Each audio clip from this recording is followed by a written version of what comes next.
हाँ, तो इस चित्र को ध्यान से देखिएगा। देखिए ये एक कांच का आयताकार गुटका है, कोई भी मोटाई हो सकती है। एक एक एक इंसिडेंट रे है, यानी एक किरण आपतित होती है, और ये नॉर्मल है।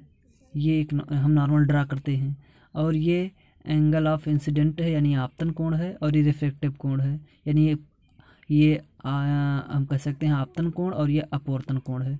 क्योंकि ये कांच वायु से कांच में जा रही है, अतः सीधे ना जा करके अभिलंब की ओर झुक जाती है।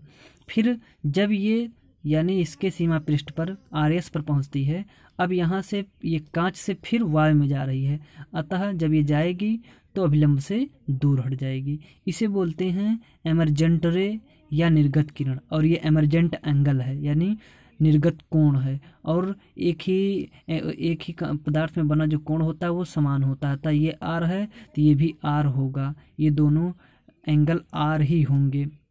अब देखिए इस किरण को हम आगे बढ़ाते हैं, तो ये अगर देखा जाए तो जो इसकी स्थिति है, अगर आगे बढ़ाते हैं, मान लेते हैं कि यहाँ कांच नहीं है, तो ये किरण ऐसे सीधी जाती और इसको ऐसे जाना चाहिए था, लेकिन यहाँ बीच में कांच का गुटका होने के कारण ये देखिए इसकी स्थिति यहाँ ना होकर के यहाँ है। देखिए यानी जो इसकी स्थिति है, स्थिति यहाँ ना होकर के यहाँ है। जबकि अगर ये जितना ये कोण है, अगर इतने कोण ये होगा और इसकी दिशा इस दिशा में है, तो इसकी दिशा भी इस दिशा में है।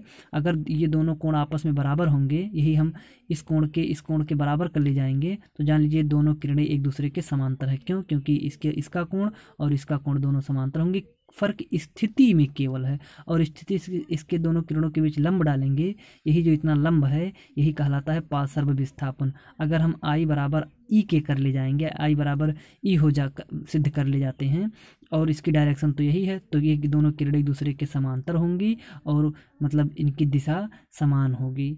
ऐसी स्थिति में ही हमको प्रूव करना है। आइए देखते हैं। तो अब हम देखते हैं, अब मान